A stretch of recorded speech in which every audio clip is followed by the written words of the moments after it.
Davis Ford in Fulton is your Ford dealer for new cars, trucks, and SUVs and has a wide inventory of certified pre-owned vehicles. Find your next dream car or truck from our Ford showroom or go online to davisfordsales.com and search our new and used inventory to see what is on our lot. So stop by and test drive the all-new fuel-efficient Ford Focus or Ford Fusion or the new Ford Explorer or F-150. Go further with Davis Ford, 904 West Main Street in Fulton or online davisfordsales.com. And welcome back to the Davis Ford pregame show. We're here with head coach Sean Cannon.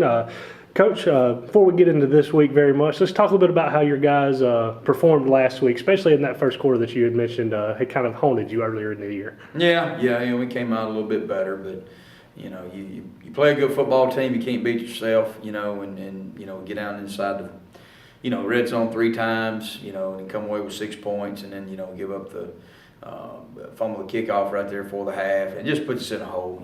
Just continue to make mistakes that we don't need to make against a really quality opponent last week, and but proud of the kids the way they fought, and East Mississippi is a good football team, and we've got to rebound this week and get ready to play a tough Coahoma team, and always a tough place to play, and I hope our team is hungry for a win like we are as coaches. Now, we did go to Coahoma last year. Hopefully the lights will stay on the full 4 quarters this year.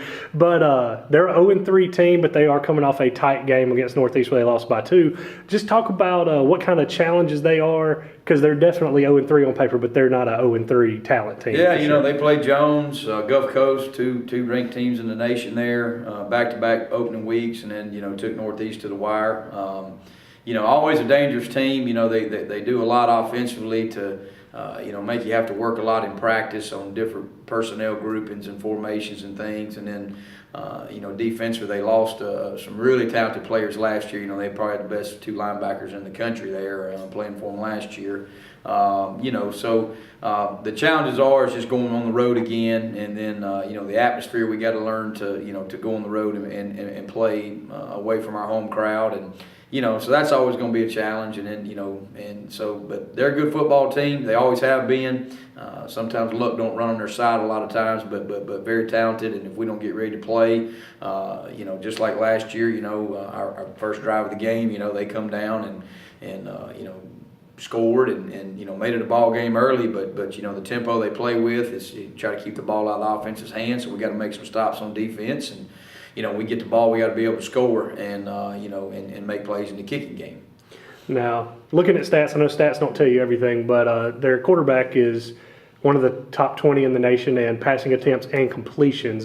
Just talk a bit about how their offensive scheme is and what your defense is doing to prepare for that. Yeah, they play with a fullback a lot, which is something you don't really see in this league anymore. And a couple tight end sets they run, and then they'll get into 4 receiver sets and spread the ball around. They got I think 5 transfers from Michigan State on their football team. I know one's a wide receiver and out-of-state quarterback, and they're in the deal where they've got 10 out-of-staters, and they've got them spread pretty much at every position. And running backs run hard. The O-line is big as always, and we got to be able to take some advantages of some things that hopefully we'll do a little bit better than they do, on the game field. And then, quarterback's a really good player. He throws it up and they come down with it most of the time. So we've got to be able to take the deep ball, and I'm sure they'll try to come out and test us early, just like what they probably saw on film last week. So we got to be ready for that part of their offense. All right. Well, talk about your keys to victory brought to you by Orthopedic Institute of North Mississippi. Well, not much has changed from the last 3 weeks. Still got to continue to hold on to football, which we've done a better job of that. We've turned the ball over in some situations. Maybe it really didn't hurt us as much, but you can't turn it over and expect to win. We got to go down there and start fast. That's one thing I've challenged the kids all week about. Starting this game tonight fast, be ready to take it. If we get the ball, be ready to take it in and score, and let's put the pressure on them. And then we can't have breakdowns in the kicking game. We've got to win that part tonight against these guys. We worked hard on it this week, and hopefully the attention to detail the kids have put into it will show up on the game field tonight. All right, Coach. Well, best of luck to you and your guys tonight, and we'll be back with more of the Davis Ford pregame show here on Let's Go ICC TV and ESPN Mississippi The Fan 95.1.